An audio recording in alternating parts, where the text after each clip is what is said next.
My name is Kathleen and this is the story of how my best friend destroyed my big audition.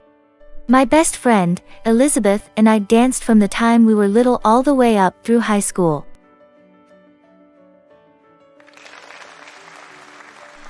After we graduated, the two of us packed up and moved to the city so that we could try to become professional dancers. One day, we saw a notice posted for an open audition for a major show. The show was famous around the world and anyone who could get a role would get to travel and dance full-time.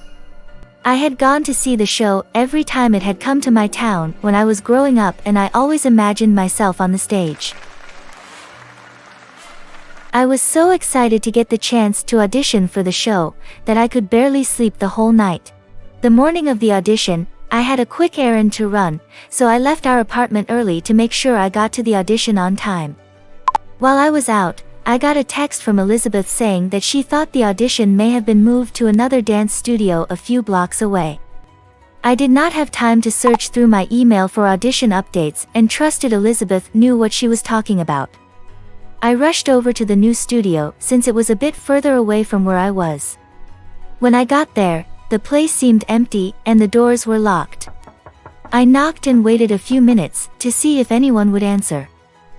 I started to get nervous because the audition time was getting close. I called Elizabeth in a panic, but she wasn't answering. The only thing I could think to do was go to the original audition location. By the time I made it to the original location, everyone was stretching and the audition was just about to start. I quickly got settled and started dancing. Everything went great during the first part of the audition. We had a quick water break before the second part started. That's when Elizabeth apologized and tried to explain the misunderstanding with the address. I was so focused on the audition that I told her that there was no problem. I had made it on time and everything was fine. Besides, we didn't have time to talk about the mix-up right then because we needed to get ready for the next half of the audition. That part was a dance style called tap and we needed to wear special shoes that made noise against the dance floor. I went to put my tap shoes on but couldn't find them. I searched my bag over and over and even looked around to make sure they hadn't gotten mixed up with other dancers' belongings. I felt like I was going to be sick. I had to either leave the audition or explain to the director that I had misplaced my shoes and hope that I could audition anyway. Luckily, the director was nice enough to let me stay and told me to just try my best without shoes. I knew that I had to dance better than I ever had, to make up for not having any tap shoes on. So, I gave it my all, and I was happy at the end of it. The only thing left to do was turn in my photo to the director so they could use it when deciding who would get a part in the show. As if my nightmare couldn't get any worse, my photo was missing from my bag as well. There was no way I had left my stuff at home. I packed so carefully to make sure I had everything I needed for the audition. The only thing I could think of was maybe my shoes and picture somehow fell out of my bag as I rushed to the dance studio. I was humiliated to admit to the director that I did not have my picture to turn in either. He instructed his assistant to take a picture of me on her phone. I faked the best smile that I could, but I was crushed inside. Elizabeth and a few other dancers decided to go out for a bite to eat after the audition. I didn't want to go anywhere. I just wanted to get home as fast as I could and forget this disaster of an audition had ever happened. I broke down and cried as soon as I walked through the front door. I couldn't even make it to my room. I just sat on the couch and cried. I decided to try to calm myself down with a movie in bed. I grabbed my laptop but realized the battery was dead. I had let Elizabeth use my laptop the night before, so I figured the charger must be in her room. I went into Elizabeth's room and looked around but didn't see the charger. I bent down to look under her bed and that is where I found my missing tap shoes and audition photo. I sat there on Elizabeth's floor for a minute, trying to figure out how my stuff ended up under her bed. There was no explanation that I could think of. Something just wasn't right. I took my things out to the living room and sat there on the couch waiting for Elizabeth to come home. By the time she came through the door, I was the angriest and most confused that I think I had ever been. Elizabeth was my best friend, there was no way she would ever do anything to hurt me.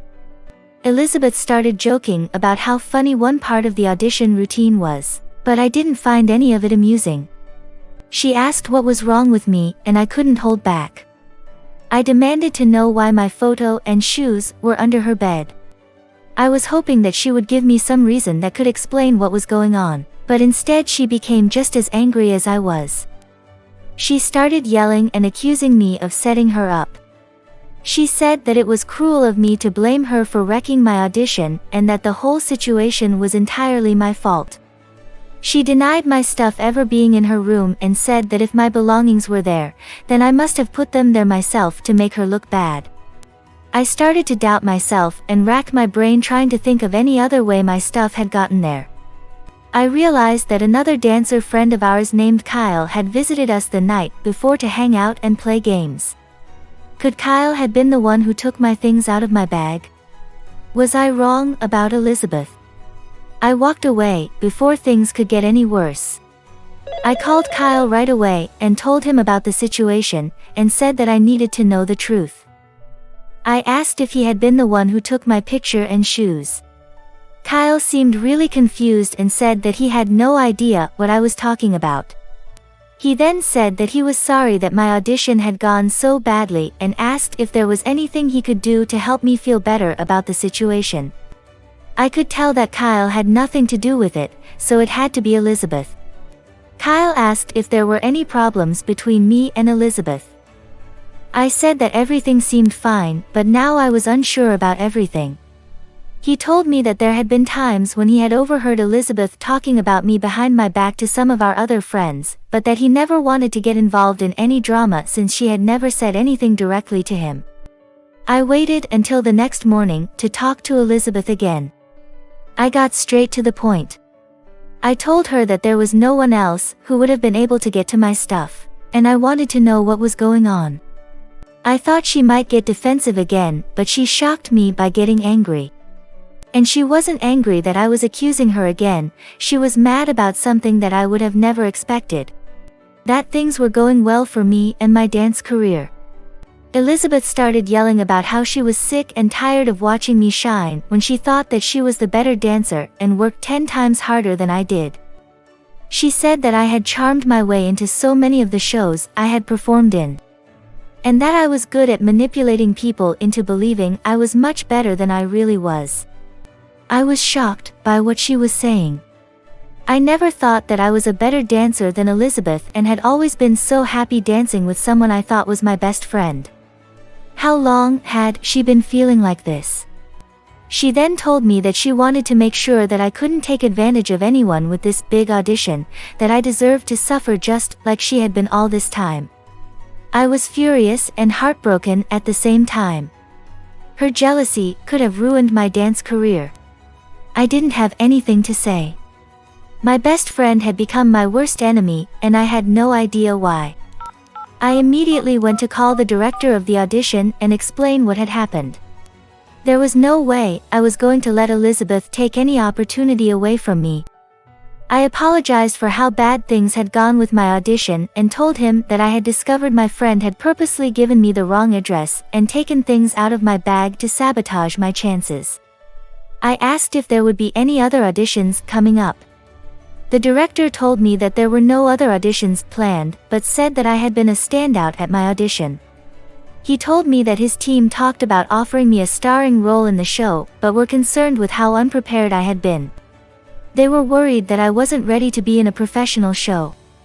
He thanked me for telling him just what had happened that day and said that he would be in touch. It was the best and worst call I had ever had. I had been considered for a starring role. I couldn't believe it. But Elizabeth's evil plan had actually ruined my chances of living my childhood dreams. I refused to speak to Elizabeth from that moment. I called my parents and told them what was going on.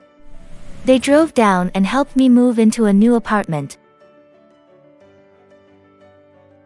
A few days after I had moved into my new place, I got a phone call that changed everything.